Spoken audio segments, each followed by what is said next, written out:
Otep, bien-aimés frères et sœurs, vous connaîtrez la vérité et la vérité vous affranchira. Ça, c'est pas moi qui le dis, c'est la Bible qui le dit. Mais moi, je vous dis mieux. Vous connaîtrez la vérité historique, notamment celle de vos ancêtres kémites, et vous aurez une vision globale de ce que c'est que la vraie souveraineté politique. J'ajoute, vous reviendrez à la spiritualité africaine ancestrale et vous comprendrez les enjeux de l'indépendance économique. Et pour terminer, vous accepterez votre identité culturelle kémite et vous obtiendrez deux choses. La première, c'est la paix. La seconde, c'est le développement, à une condition. L'unité de toute l'Afrique noire, l'unité de tous les Noirs du monde entier.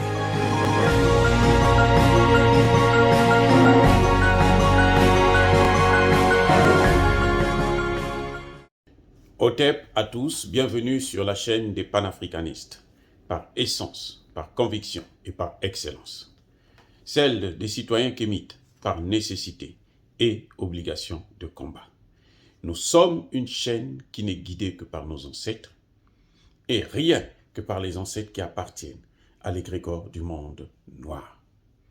Par conséquent, nous ne croyons en aucun Dieu venu de l'étranger. Toutefois, cette vidéo n'est aucunement destinée à inciter à la haine ou à la violence.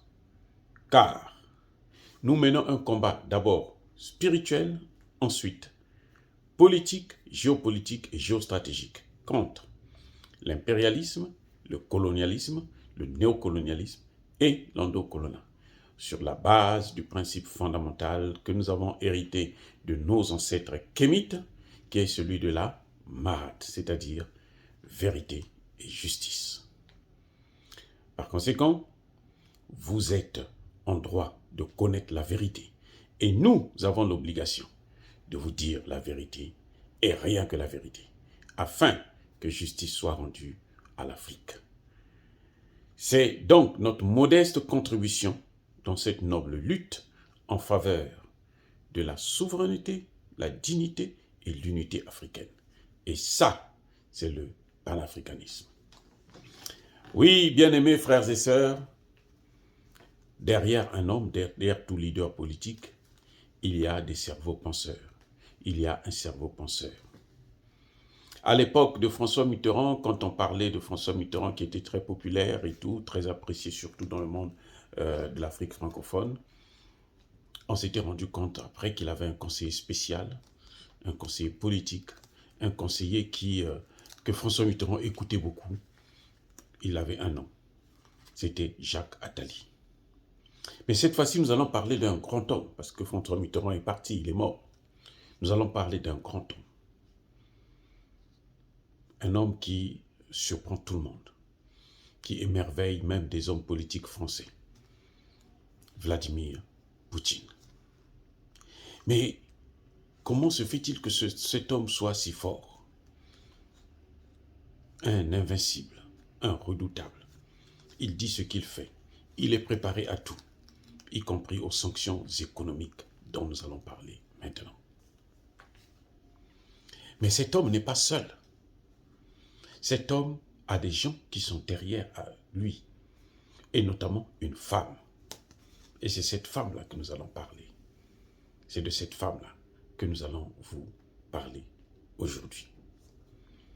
Cette femme a un nom, Elvira Nabiullina Sakipzadovna. Cette femme c'est une femme mariée. Son mari est mère de 4 enfants. Cette femme a d'abord travaillé comme ministre de l'économie de Vladimir Poutine entre 2012 et 2007 plutôt et 2012. Et de 2012 à 2013, Madame Elvira sera conseillère économique de Vladimir Poutine. Je vous signale en passant que quelques années après, il y aura la guerre en Ukraine, en 2014. Et depuis la guerre en Ukraine, cette femme, à partir de 2013, va occuper maintenant le poste de directrice de la Banque centrale de Russie.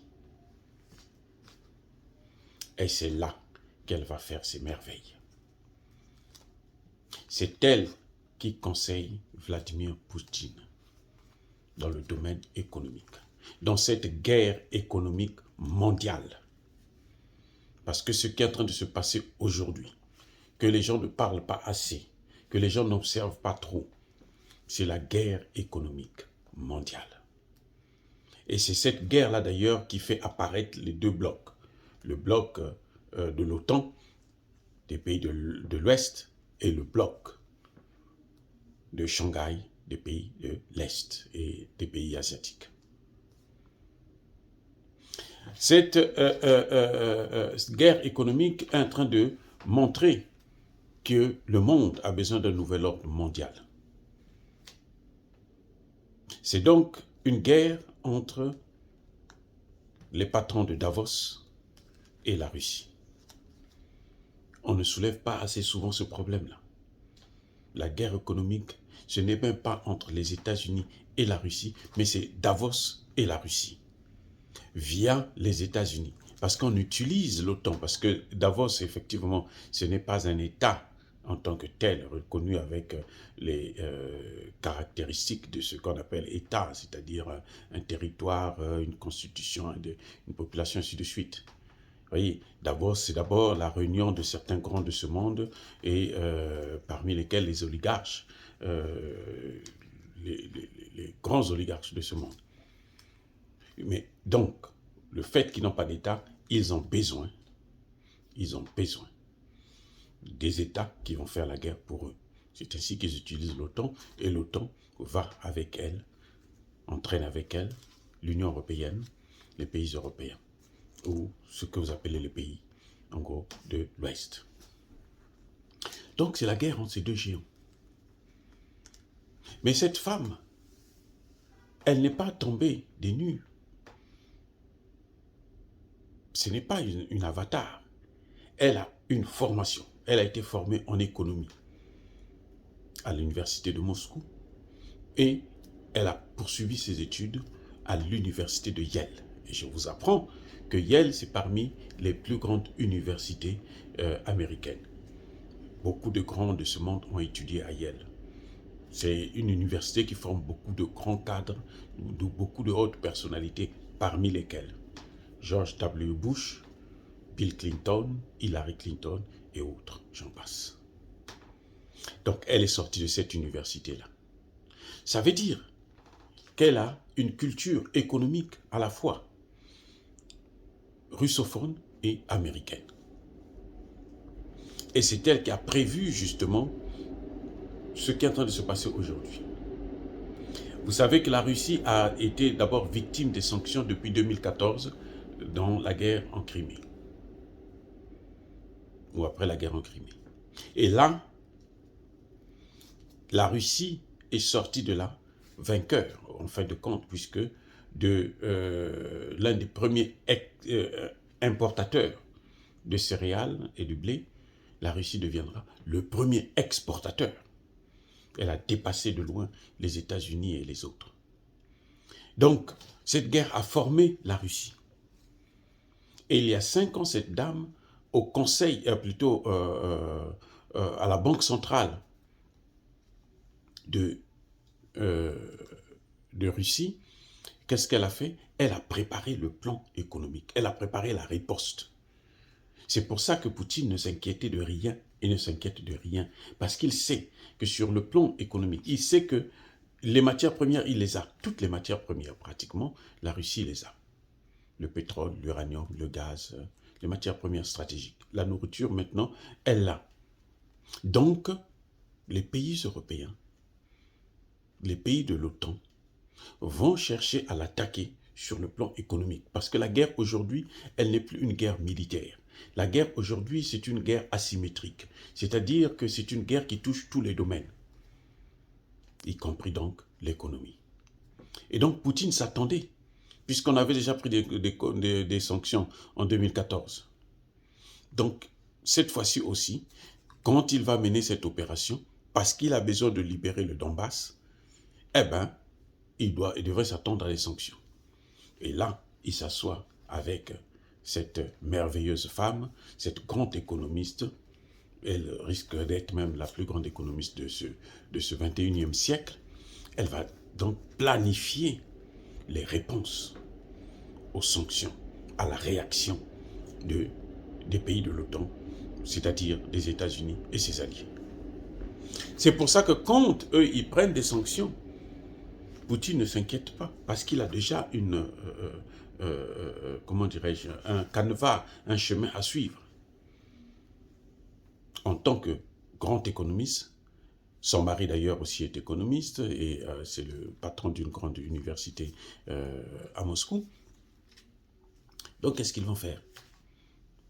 Elle va préparer les choses, et Poutine savait. Poutine savait. Et les sanctions les plus extrêmes ont été prises. Il n'y a plus rien de plus dur qu'ils vont prendre contre la Russie qui n'a pas été pris. Ils étaient préparés. C'est pour ça que lorsqu'ils ont bloqué les avoirs de la Russie, et la Russie en riposte a demandé tout simplement qu'on achète ces matières premières en roubles. Et la Russie s'était préparée. Elle s'était tellement préparée qu'elle avait déjà eu des accords avec la Russie et avec l'Inde, et plutôt avec la Chine et avec l'Inde, avec le Pakistan, avec l'Iran, pour que ces pays-là puissent avoir des échanges avec elle, la Russie bien entendu, en utilisant d'autres monnaies, c'est-à-dire le rouble, c'est-à-dire le yuan. Et donc sa riposte à elle, c'est une riposte, si vous voulez, qui est à la base de la dédollarisation. Madame l'avait prévu. Elle savait qu'on devrait en arriver là. Voilà, bien-aimés frères et sœurs, je vous parle de ça parce qu'on n'en parle pas assez, mais en fait, c'est elle le cerveau penseur, en fin de compte, de toute la stratégie de guerre asymétrique du président Poutine. C'est pour ça que quand on dit que le président Poutine est fou, le président Poutine est malade, moi je dis, ce sont ceux qui le prennent pour un malade, pour un fou, qui sont en fait fous. Parce que lorsque vous accusez quelqu'un, vous traitez quelqu'un de fou, alors que vous êtes conscient que cette personne n'est pas folle, ça veut dire que c'est vous qui êtes fou. Aussi simple que ça. Et Madame Elvira vient de montrer que Poutine était bien préparé, était à la hauteur.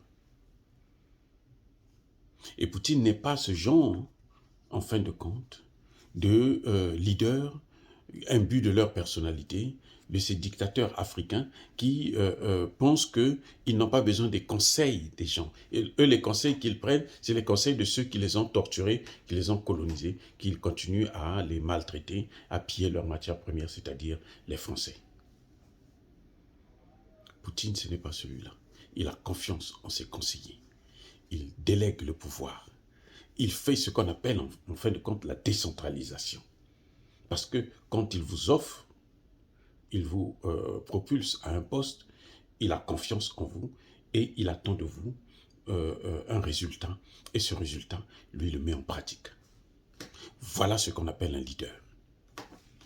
Voilà ce qu'on appelle un leader qui a la tête sur les épaules.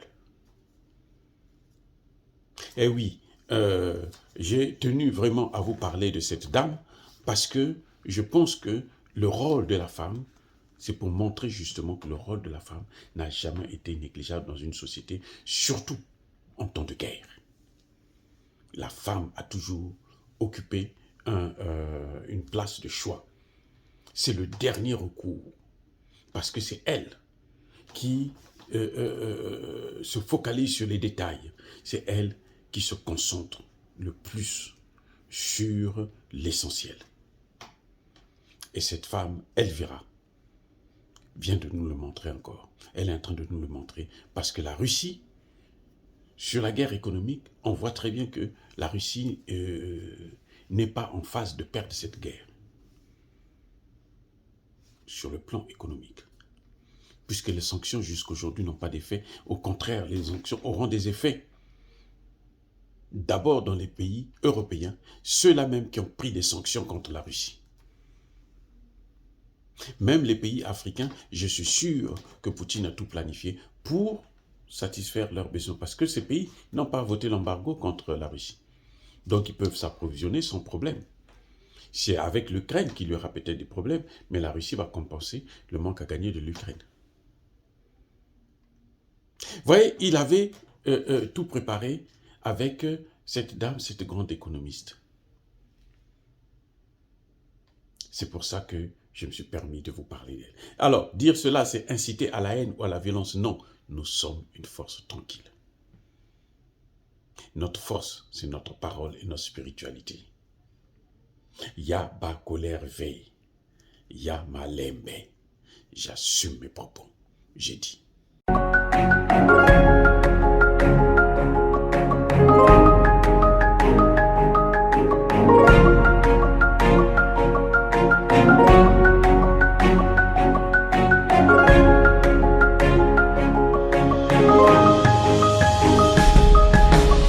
Eux, ils marchent par la foi et non par la vue. Mais moi, je vous conseille vivement de marcher par la connaissance scientifique et historique, notamment celle de nos ancêtres kémites, par les 5 sens et par l'intelligence. Otep, vive l'Afrique éternelle et que Dieu vous bénisse. Abou Apia.